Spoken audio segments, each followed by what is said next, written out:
Hi there, I want to talk about a TV series on BBC. All episodes are available on the iPLAYER, called The Gold. This follows the Brinks Mat gold robbery from the early 80s, 1983 I think.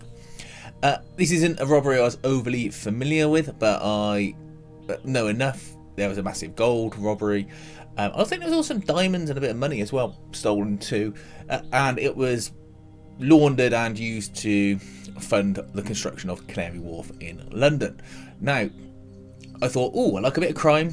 BBC, this has got a stellar cast. It's got, likely good writing behind it and a bit of a push. It's been advertised a lot on the BBC, so I'll give it a watch. And I can binge through it because it's all on iPLAYER. Each episode's an hour long, by the way. I was disappointed with The Gold. It doesn't show you anything much of the robbery. There's an immediate plot hole where someone finds the gold, although you don't ever see the gold piled up, so you never get any context of what they're trying to move. When they're initially going there just to get, I think, £1 million in cash. So how do they move this massive amount of gold into their transit van? I was waiting for them to get in the transit van and find that it wouldn't move because they've got so much gold in it. Never happens. It's a lot of stuff to suddenly move on the fly because the whole point is they didn't realise this gold was there. So that's never explained. You've got people that look like they're in terrible outfits and wigs. I know there's a fashion change for the 80s and all that, but it's like a lot of people went, I ain't cutting my hair for this job, or no, I ain't growing a moustache for this job.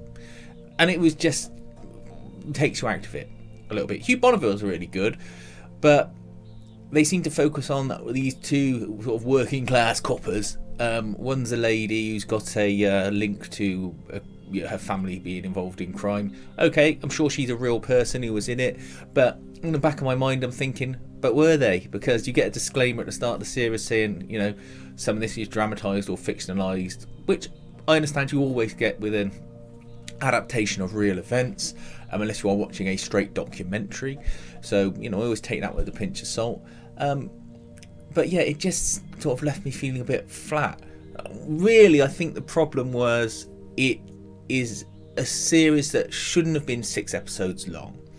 It should have been maybe a tight 3 episodes, so 3 hours, or at a push 4.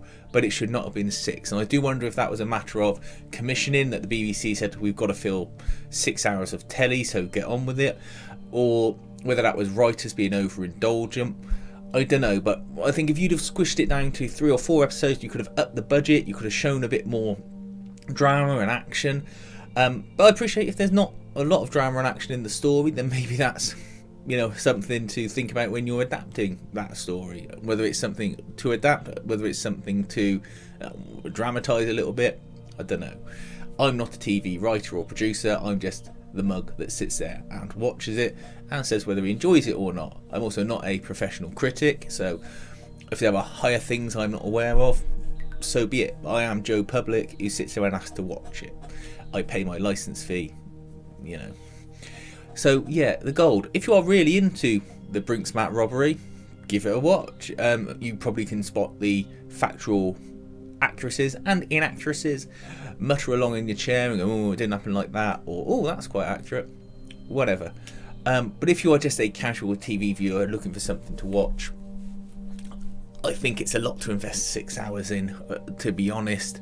And I think unless you really click with the show after the first hour and a half, let's say, get through the first episode, see if you like the second episode, I would just give it a swerve, and I wouldn't invest your time in the rest of it, because ultimately, it's what it is. It feels really run of the mill and just slow. Let me know what you think. Maybe you're sitting there going, what's this dickhead talking about? It's amazing, it's brilliant, I love it. That's fair enough. Constructive comments welcome. Tell me what was true. Tell me, was this female police lady as involved as it would seem? Was that someone who's been fabricated for the show? I'm not bothered to look it up either, I don't care. But if you want to comment on it, that's fine, let me know. I will read that comment. If you want something that has a very similar plot but is made as a comedy drama, watch The Curse on Channel 4. Only half-hour episodes, much faster paced. I'm guessing the Brinks Mat robbery was the inspiration for the series because there are a lot of similarities, but ultimately it's better written and more enjoyable. So The Curse on Channel 4, give that a try instead. But look, hopefully this video has been some help if you're wondering whether you wanted to spend 6 hours watching this show. Please give us a thumbs up, like, subscribe. Thank you.